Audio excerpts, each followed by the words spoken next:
ಎಲ್ರಿಗೂ ನಮಸ್ಕಾರ. ಆತ್ಮೀಯ ಧ್ರುವತಾರ ಯೂಟ್ಯೂಬ್ ಚಾನಲ್‌ಗೆ ಸ್ವಾಗತ. ಸ್ನೇಹಿತರೆ, ಒಂದು 2-3 ದಿನದಿಂದ ಸಾಕಷ್ಟು ವಿಷಯಗಳು ಸೋಷಿಯಲ್ ಮೀಡಿಯಾದಲ್ಲಿ ಚರ್ಚೆ ಆಗ್ತಿದೆ.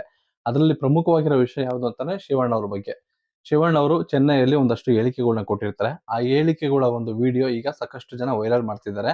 ಆ ಹೇಳಿಕೆಗಳೇನು, ಆ ಆ ಒಂದು ವಿಡಿಯೋದ ಒಂದು ಸತ್ಯಾಸತ್ಯತೆ ಏನು ಅನ್ನೋದನ್ನೆಲ್ಲ ಈ ಒಂದು ವಿಡಿಯೋದಲ್ಲಿ ನಿಮ್ಗೆ ತಿಳಿಸ್ಕೊಡ್ತೀನಿ. ಸ್ನೇಹಿತರೆ, ಶಿವರಾಜ್ ಕುಮಾರ್ ಅವರು ಜೈಲರ್ ಸಿನಿಮಾದಲ್ಲಿ ಒಂದು ಸಣ್ಣ ಒಂದು ಕ್ಯಾಮಿಯೋ ರೋಲ್ ಮಾಡಿರ್ತಾರೆ. ಅಂದ್ರೆ ಒಂದು ಚಿಕ್ಕ ಪಾತ್ರದಲ್ಲಿ ಮಾಡಿರ್ತಾರೆ. ಆ ಒಂದು ಪಾತ್ರ ಯಾವ ತರ ಒಂದು ದೊಡ್ಡ ಮಟ್ಟದಲ್ಲಿ ಹಿಟ್ ಆಯ್ತು ಅಂತಂದ್ರೆ, ನಿಮ್ಗೆಲ್ಲ ಗೊತ್ತು, ಕರ್ನಾಟಕ ಮತ್ತು ತಮಿಳ್ನಾಡು ಇಡೀ ಸೌತ್ ಇಂಡಿಯಾ ಏನಿತ್ತು, ಇಡೀ ಸೌತ್ ಇಂಡಿಯಾಗೆನೆ ಶಿವರಾಜ್ ಕುಮಾರ್ ಯಾರು ಅನ್ನೋದನ್ನ ದೊಡ್ಡ ಮಟ್ಟದಲ್ಲಿ ತೋರಿಸ್ಕೊಡ್ತು. ಅಲ್ಲಿವರೆಗೂ ಸಹ ಶಿವರಾಜ್ ಕುಮಾರ್ ಅಣ್ಣವ್ರ ಮಗನ ಕಾಣಿಸ್ಕೊತಿದ್ರು. ಈ ಒಂದು ಚಿಕ್ಕ ಪಾತ್ರದಿಂದ ದೊಡ್ಡ ಹೆಸರು ಶಿವರಾಜ್ ಕುಮಾರ್ ಅವ್ರಿಗೆ ಬರುತ್ತೆ.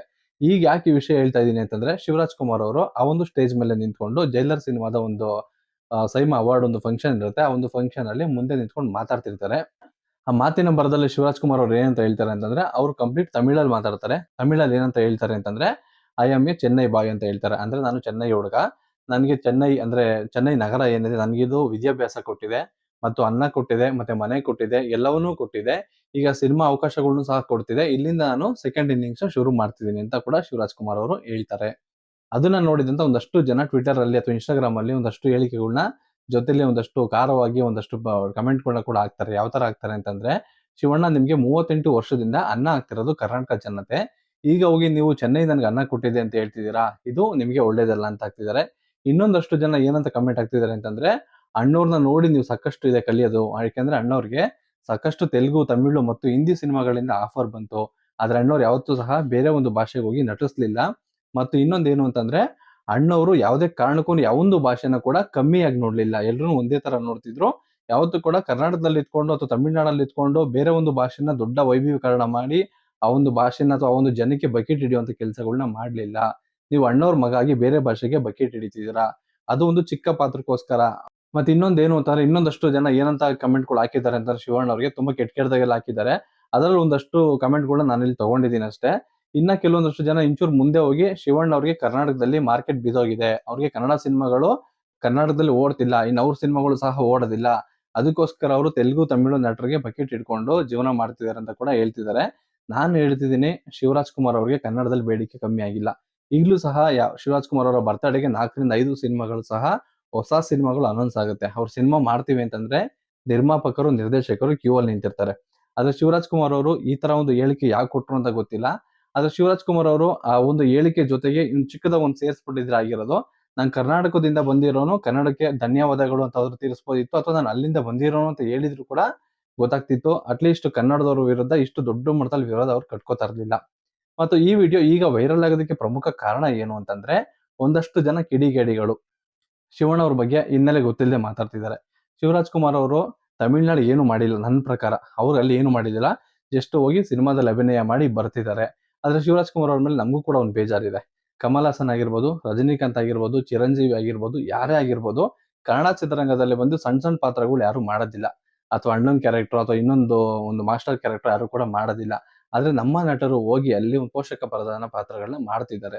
ಅದ್ಯಾಕೆ ಅಂತ ಗೊತ್ತಿಲ್ಲ. ಯಾಕೆಂತಂದ್ರೆ ಅವ್ರಿಗೆ ಇಲ್ಲಿ ಬಂದು ಮಾಡ್ಬೇಕು ಅನ್ನೋ ಅವಶ್ಯಕತೆ ಇಲ್ಲ. ಆದ್ರೆ ನಮ್ಮವರೇನೆ ಹೋಗಿ ಅವ್ರ ಸಿನಿಮಾದಲ್ಲಿ ಒಂದು ಚಿಕ್ಕ ಚಾನ್ಸ್ ಸಿಕ್ಕಿದ್ರೆ ಸಾಕು, ನಾನು ಹೋಗಿ ಅಲ್ಲಿ ಅಭಿನಯ ಮಾಡ್ತೀನಿ ಅಂತ ಹೇಳ್ತಾರೆ. ಕಮಲ್ ಹಾಸನ್ ಅವ್ರ ವಿಚಾರದಲ್ಲಿ ಕೂಡ ಇದೇ ತರ ಆಯ್ತು. ನಮ್ ಪ್ರಕಾರ ನಮ್ಗೆ ಕರ್ನಾಟಕದಲ್ಲಿ ಅಣ್ಣವ್ರಿಗಿಂತ ದೊಡ್ಡ ಸೂಪರ್ ಸ್ಟಾರ್ ಇಲ್ಲ. ಆದ್ರೆ ಶಿವರಾಜ್ ಕುಮಾರ್ ಅವರು ಯಾವತ್ತೂ ಕೂಡ ಅದನ್ನ ಮರ್ತಿದ್ದಾರೆ ಅನ್ಸುತ್ತೆ. ಮಾತು ಮುಂಚೆ ನಾನು ಕಮಲ್ ಹಾಸನ್ ಫ್ಯಾನು, ನಾನು ರಜನಿಕಾಂತ್ ಫ್ಯಾನು ಅಂತ ಹೇಳ್ಕೊತಿರ್ತಾರೆ. ಅದು ಓಕೆ, ಅವ್ರ ಅಭಿಮಾನ ಅಲ್ಲಿರ್ಲಿ. ಮತ್ತೆ ಇನ್ನೊಂದು ಶಿವರಾಜ್ ಕುಮಾರ್ ಅವ್ರ ಬಗ್ಗೆ ಹೇಳ್ಬೇಕು ಅಂತಂದ್ರೆ, ಈ ಒಂದು ಮಾತನ್ನ ನಾವು ಸಮರ್ಥನೆ ಮಾಡ್ಕೊಳ್ಳೋದಾದ್ರೆ, ಶಿವರಾಜ್ ಕುಮಾರ್ ಅವರು ಕನ್ನಡಕ್ಕೆ ಸಾಕಷ್ಟು ಮಾಡಿದ್ದಾರೆ. ಬಳ್ಳಾರಿಯಲ್ಲಿ ಒಂದು ಸ್ಕೂಲ್‌ನ ದತ್ತು ತಗೊಂಡಿದ್ದಾರೆ. ಅದಾದ್ಮೇಲೆ ಮಹದಾಯಿ ಹೋರಾಟದಲ್ಲಿ ಕೂಡ ಪಾಲ್ಗೊಂಡಿದ್ದಾರೆ. ಕಳಸಾ ಬಂಡೂರಿ ಹೋರಾಟದಲ್ಲಿ ಪಾಲ್ಗೊಂಡಿದ್ದಾರೆ. ಕಾವೇರಿ ಹೋರಾಟದಲ್ಲಿ ಕೂಡ ಪಾಲ್ಗೊಂಡಿದ್ದಾರೆ. ಮತ್ತು ಡಬ್ಬಿಂಗ್ ವಿರುದ್ಧವಾಗಿ ದೊಡ್ಡ ಮಟ್ಟದಲ್ಲಿ ಒಂದು ಹೋರಾಟ ಕೂಡ ಮಾಡಿದ್ರು. ಅದಾದ್ಮೇಲೆ ಶಿವರಾಜ್ ಕುಮಾರ್ ಅವರು ಕನ್ನಡದಲ್ಲಿ 130 ಸಿನಿಮಾ ಮಾಡಿದ್ದಾರೆ. ಅವ್ರು 130 ಸಿನಿಮಾ ಮಾಡಿದ್ದಾರೆ ಅಂತಂದ್ರೆ 130 ಸಿನಿಮಾದಲ್ಲಿ ಎಷ್ಟು ಜನ ಕಾರ್ಮಿಕರು ಊಟ ಮಾಡಿದ್ದಾರೆ. ಇದೆಲ್ಲ ಅವರು ನಮ್ಮ ಕರ್ನಾಟಕದಲ್ಲಿ ಮಾಡಿರೋದು. ತಮಿಳ್ನಾಡಲ್ಲಿ ಮಾಡಿಲ್ಲ. ಹಾಗಾಗಿ ಅವರ ಹಿನ್ನೆಲೆ ಕೂಡ ತಿಳ್ಕೊಂಡು ಮಾತಾಡ್ಬೇಕಾಗತ್ತೆ. ಮತ್ತೆ ಇನ್ನೊಂದು, ಶಿವರಾಜ್ ಕುಮಾರ್ ಅವರು ಇಷ್ಟೆಲ್ಲ ಸಾಧನೆ ಮಾಡಿದ್ದಾರೆ. ಹೋಗಿ ಅಲ್ಲಿ ಸಣ್ಣ ಪುಟ್ಟ ಪಾತ್ರ ಯಾಕೆ ಮಾಡ್ಬೇಕು ಅಂತ ಕೇಳಿದ್ರೆ, ಅವ್ರಿಗೂ ಒಂದು ಆಸೆ ಇರುತ್ತೆ. ಪ್ರತಿಯೊಂದು ಸಿನಿಮಾದಲ್ಲೂ ನಾವಿರ್ಬೇಕು. ಪ್ರತಿಯೊಂದು ಕಡೆನೂ ನಾವು ರೀಚ್ ಆಗ್ಬೇಕು ಅನ್ನೋದು. ಆ ಒಂದು ಆಸೆಯಿಂದ ಕೂಡ ಅವ್ರು ಮಾಡಿರ್ಬೋದು. ಮತ್ತೆ ಇನ್ನೊಂದು, ಕನ್ನಡದ ನಟರನ್ನ ಬೇರೆ ಒಂದು ಭಾಷೆಯ ನಿರ್ಮಾಪಕರು ಯಾವ ತರ ಬಳಸ್ಕೊತಿದ್ದಾರೆ ಅಂತಂದ್ರೆ, ಕನ್ನಡದ ಹೀರೋಗಳನ್ನ ಹಾಕೊಂಡ್ರೆ ಬೆಂಗಳೂರಲ್ಲಿ ನಮಗೆ ಸ್ವಲ್ಪ ಜಾಸ್ತಿ ಥಿಯೇಟರ್ ಸಿಗುತ್ತೆ ಅಥವಾ ಜಾಸ್ತಿ ರೆವೆನ್ಯೂ ಕಲೆಕ್ಟ್ ಆಗುತ್ತೆ ಅನ್ನೋ ಉದ್ದೇಶದಿಂದ ಮಾತ್ರ ಕನ್ನಡ ಹೀರೋಗಳನ್ನ ಹಾಕೋತಿದ್ದಾರೆ.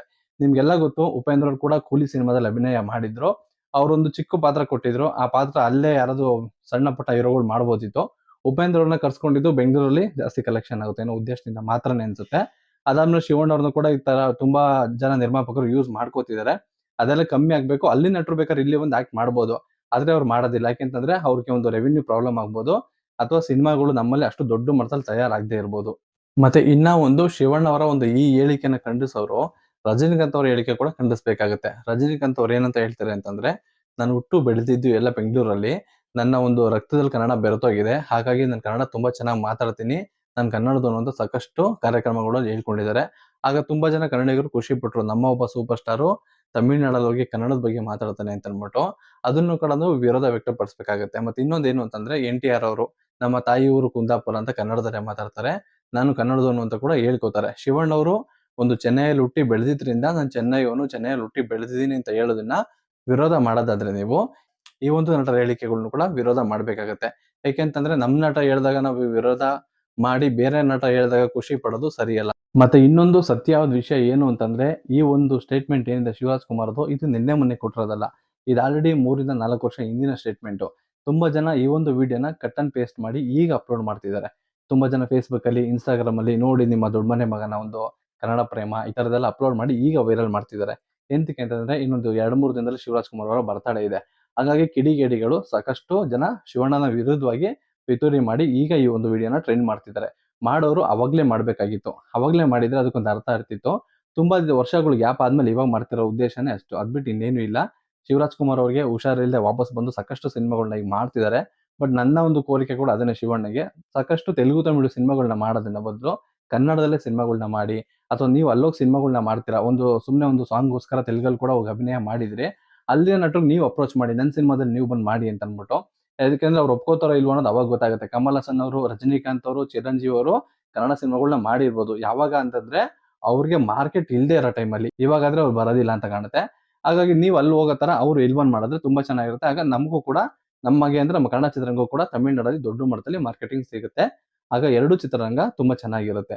ತಮಿಳ್ನಾಡಿಗೆ ಹೋಗಿ ತಮಿಳ್ ಎಲ್ಲರೂ ಕೂಡ ಮಾತಾಡ್ತಾರೆ. ಕನ್ನಡದಲ್ಲಿ ಸುದೀಪ್ ಅವ್ರು ಮಾತಾಡಿದ್ದಾರೆ, ಯಶ್ ಅವ್ರು ಮಾತಾಡಿದ್ದಾರೆ. ಅದೇ ತರ ಪ್ರತಿಯೊಬ್ಬರು ನಾಯಕರು ಸಹ ಮಾತಾಡ್ತಾರೆ. ನನ್ನ ಪ್ರಕಾರ ಹೇಳ್ಬೇಕು ಅಂತಂದ್ರೆ ಕಲಾವಿದರಿಗೆ ಯಾವುದೇ ರೀತಿ ಭಾಷೆ ಇಲ್ಲ. ಎಲ್ಲ ಭಾಷೆಯಲ್ಲೂ ಕೂಡ ಅಭಿನಯ ಮಾಡ್ಬೋದು, ಇಲ್ಲ ಅಂತಲ್ಲ. ನಮಗೆ ಕನ್ನಡದವರಿಗೆ ಅಥವಾ ಕನ್ನಡ ಚಿತ್ರರಂಗಕ್ಕೆ ದೇವರು ಅಂತಂದ್ರೆ ಡಾಕ್ಟರ್ ರಾಜ್‌ಕುಮಾರ್ ಅವರು.